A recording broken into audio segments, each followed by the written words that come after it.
ยังบ่ได้เห็นดอกเป็นยังน่ะไทยบ่มีคนไทยให้บ่ตะกี้ปีกายนี่ตู้คำเนาะตู้คำไทยปีกายยังบ่มีแต่ไทยเองน้ำกับรุ่นข้างหน้าอยู่เลยบ้านเขาก็เน่าสิ่งที่นะคันว่าบ้านกะคันว่าเฮ็ดกะแม่นแล้วได้ไปจากนอกคันตู้คำไปเฮ็ดคือตะกี้เนาะได้ตู้คำเราบ่มาเราว่าอยู่จะคิดหนึ่งที่เมื่อเราว่ามาบ้านสิทันอยู่บ่ซะเนาะคำว่าเรามาปีกายนี่จักสอบว่าเราพาเฮ็ดนะ30ก็ได้หลายเติบ30ปลายชอบยังอยู่บ่เดี๋ยวนี้ยังอยู่ยังสิปลายชอบเนี่ยยังก็บ่กุ้มดอกเนาะยังก็บ่ได้เจ็ดเลยเป็ด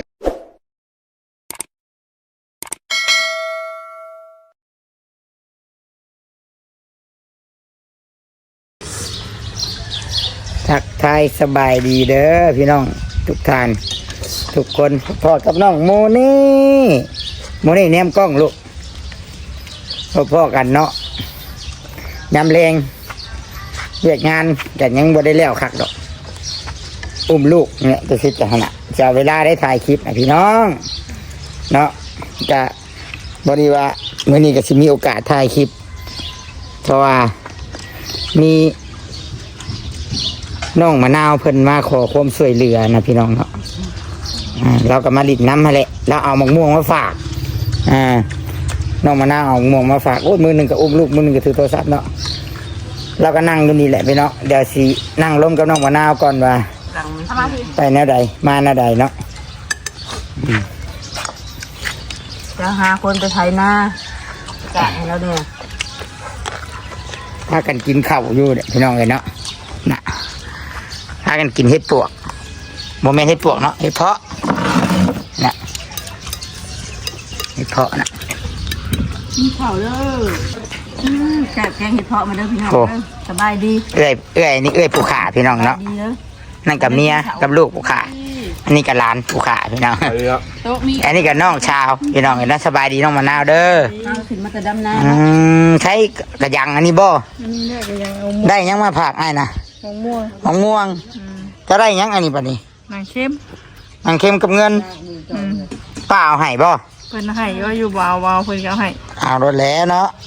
มะม่วงเนี้ยมาผักนะม่วงโซม่วงใหญ่ขี้มากกล้องวิวกับพอดีกำลังงามพี่น้องเนาะกำลังยังแรงสีมันงามเนาะนางดินกับน้ำก่อนยังเอาเลยโอ้โหนี่จะกินเห็ดเพาะย่านมันคำสีถาไทยพอดีล้มกับน้องมะนาวก่อนเป็นไงน้องมะนาวเห็ดหน้าอยู่บ่ปีนี้ยังบ่ได้เห็นดอกเป็นยังน่ะไทยบ่มีคนไทยให้บ่ตะกี้ปีกายนี่ตู้คำเนาะตู้คำไทยปีกายยังบ่มีแต่ไทยเองน้ำกับรุ่นข้างหน้าอยู่เลยบ้านเขาก็เน่าสิ่งที่นะคันว่าบ้านกะคันว่าเฮ็ดกะแม่นแล้วได้ไปจากนอกคันตู้คำไปเฮ็ดคือตะกี้เนาะได้ตู้คำเราบ่มาเราว่าอยู่จะคิดหนึ่งที่เมื่อเราว่ามาบ้านสิทันอยู่บ่ซะเนาะคำว่าเรามาปีกายนี่จักสอบว่าเราพาเฮ็ดนะ30ก็ได้หลายเติบปลายชอบยังอยู่บ่เดี๋ยวนี้ยังอยู่ยังสิปลายชอบเนี่ยยังก็บ่กุ้มดอกเนาะยังก็บ่ได้เจ็ดเลยเป็ดบ่ฮอดยักแม่บ่ได้อันนั้นบ่ซะทั้งแม่เราบ่ได้ว่าได้บ่แม่เจ้าบ่ได้วางแผนไปแนวใดบ่มีแต่ว่าคำน้องผ่านเงินมากะจ้างคนไถน้องสาวนะยังบ่ผ่านเชื่อบัดน้องชายเด้น้องชายไปแล้วบ่ทำงานบ่ได้ไปครับน้องชายบัตรชื่อบ่ได้ไปครับบ่มีงานมีบ่บัตรอ่ะมีบ่มีงานสร้างว่าแท้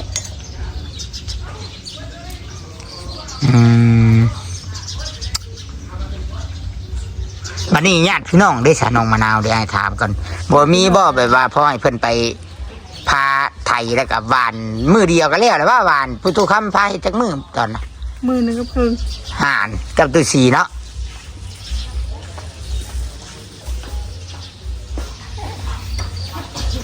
ญาติพี่น้องเพิ่นบ้านได้จ้ะไปได้บ่ได้ไปบ้านเพิ่นคือบ่ลองไปหาเพิ่นบ่ไปหากับเพิ่นบ่บ้านนะ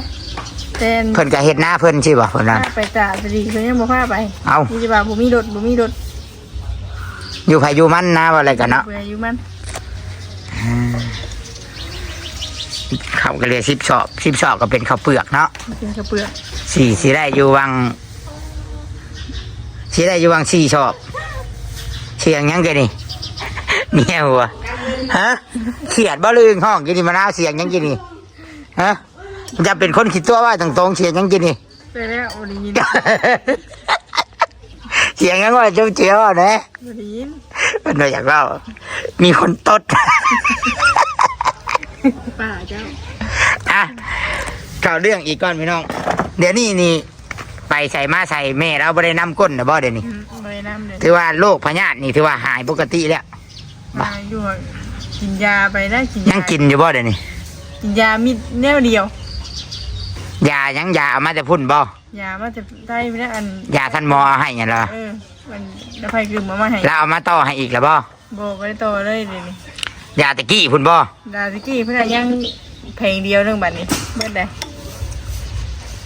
อืมหักใช่นี่นะเนาะว่าอะไรกันเนาะ ได้นี่ เอาไปใส่มาใส่กับเรากับบรินำแต่ว่าอาการกับปกติที่เศร้าบ่ได้ที่ ก็ไข้อยู่ไข้กว่าตะกี้อยู่ อันนี้บอกได้อยู่บ่ว่ามาหาอ้าย บ่ มาเฮือนนี่ นั่นบอกเจ็บหมกแผลแล้วอีก เจ็บงัวมาฝากก็ดิป้าเพิ่นเอาปลาฝากอีกปลาน้ำคลองเด้นี่ปลาแต่ว่าตดกินเนี่ยมันจักอันนี้บ่ก้มเอาปลาดู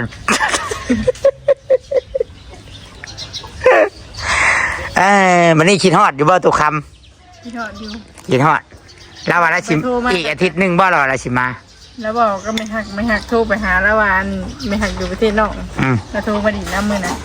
ทุกข้ามกันสิเมื่อใดอยู่อีกอาทิตย์หนึงพุ่นน่ะคิดหน้าเมื่อพุ่นน่ะ อืมแลคำว่าจ้างคนไทยให้แล้วว่านนี่แบบว่าชุดเจ้ากับบ้านเองนี่หูจักบ่ราคาสิประมาณเท่าไหร่เจ้า หมู่บ้านหน้าสำนัก2,000 2,000 บาทให้เพิ่นไทยเพิ่นค่าให้เฮาได้เฮาวานบ่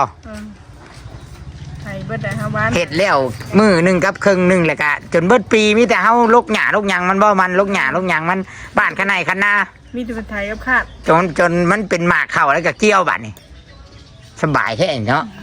สบายกว่าดำลายเท่าอยู่เนาะ ถ้าเราคนที่ดำได้หรือดำได้หลายกว่า แต่ว่าดำได้สิได้หลายกว่าเนาะ ได้หลาย ขั้นดำสิว่าง50-60ประจักษ์นาเจ้าเนาะแต่นี่วานได้ใช้อยู่บ่ปุ๋ยพี่กายนี่ ใส่2 ชอบ ใช้2 ชอบหนึงหน้าหมูนเหมือนใช้ เป็น4-5 ชอบเนาะบ่มีเงินซื้อ ปุ๋ยนั่นปุ๋ยนี่อีกโอ้ยกลัวได้4-5 ชอบบ่เอาเดี๋ยวสิถามตู้คำเบิ่งก่อนเด้อว่าเพิ่นสิมาอยู่บ่เนาะหรืออันใดพี่กายนี่เอารถไถไผเฮ็ด รถไทยตู้ค รถไถตู้คำบ่แต่ว่าตู้สีไปเฮ็ดช่วยกันเนาะ ำช่วยกัน เฮ้ยพี่น้องเอ้ยเนาะ ป่านนี้ยังบ่ได้บ้านอยู่หลาอะไรปะหมู่บ้านเบิดได้ ว่านสมมุติว่ายังเหลืออีกทิศหนึงว่านก็สิทันอยู่แล้วว่าบ่ทันบ่ ทันอยู่ แต่ดำก็ยังบ่ได้ดำว่าน้องมะนาวหักมันสิหล่าตามหลังหมู่แล้วก็ยามันแล้วเหรอย ามันแล้วก็ได้ไม่ได้บ้านแล้วเดี๋ยวนี้ ทีนี้น้ำเต็มเบิดบ่ให้หน้าเดี๋ยวนี้ เต็มเบิดปิงกับบุตก ใบคอยเบิ่งกับน้ำให้หน้าเต็มเบิด น้ำนองก็เต็มเบิดอันนองมันเป็นนองบุ้งเด้ ตัวมันเป็นโชคนะยังเป็นอยู่บ่เดี๋ยวนี้ เป็นอยู่แค่กว้างเก้าบาท เนาะอ่ะประมาณนี้ใช่เนาะยันคำน้องมะนาวพี่น้องเอ้ยเนาะยันน้องมะนาวย่างเมื่ออีกให้ละ3 เทื่อได้เอามาให้ละ ขอบใจเด้อเจ้ากับสุขภาพแข็งแรงดูมันถ้าตุกคำมาพุ่นแล้วเนาะสั่นกันเนาะ ก็มากอะ จากราศีมีเงินซอยหรือบ่ได้เนาะ เจ้าแท้ ไปกายนี่ผู้ใหญ่บ่ซอย ผู้ใหญ่ช่วย ผู้ใหญ่ซอยให้ตุกคำไปเฮ็ดบ่ซื้อน้ำมุงน้ำมันให้ ซื้อน้ำมันได้ก็จ้างทุกคำ แล้วก็เหือแห้งอะไรเนาะเฮ็ดหน้ากับเมื่อยเลยพี่น้องเอ้ยบ่ได้แม่นบ่เมื่อยเลยประมาณนี้สบายดีเนาะน้องมาแล้วเนาะสู้ เอามือกันได้เหมือนเดิม โอเคไป ไม่คำเลย ฮะ ไม่ว่าดีนะ ไปสิย่างออกไปชงยันมาชิกัดเจ้า ได้ลูกบ่ มามัน บ่ต้องมากินน้ำนะ น้ำบ่เบิ่งสิตักให้กินน้ำบ่เลยตักน้ำให้มะนาวก่อนยันมามันหายทุกคนเลยเนาะ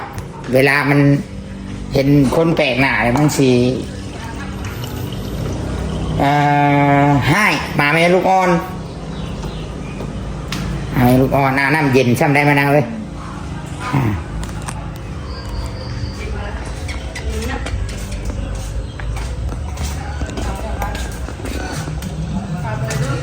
เย็นบ่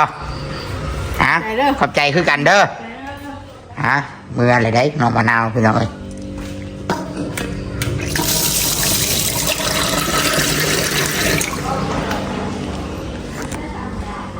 มือแล้วน้องมะนาวกันก็ไปเบิ่งน้ำหลังน้องมะนาวก่อน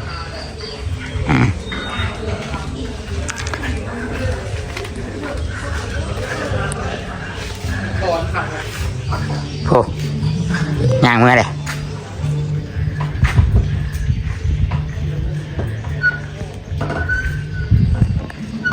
นี่คือเติมมาแท้ มาแล้วมะนาวมาแล้วติงมาแล้วจ้ะโอเคพี่น้องกันเนาะกับประมาณนี้ทักทายสบายดีกันมีอย่างกับคอมเมนต์เด้อพี่น้องเด้อแต่ที่จะขอจบคลิปหรือว่าลาไปก่อนสงสารน้องมะนาวเนาะสงสารตาอีตนโบมีพ่อพี่น้องเอ้ยกับแบบนี้เลยเนาะสบายดี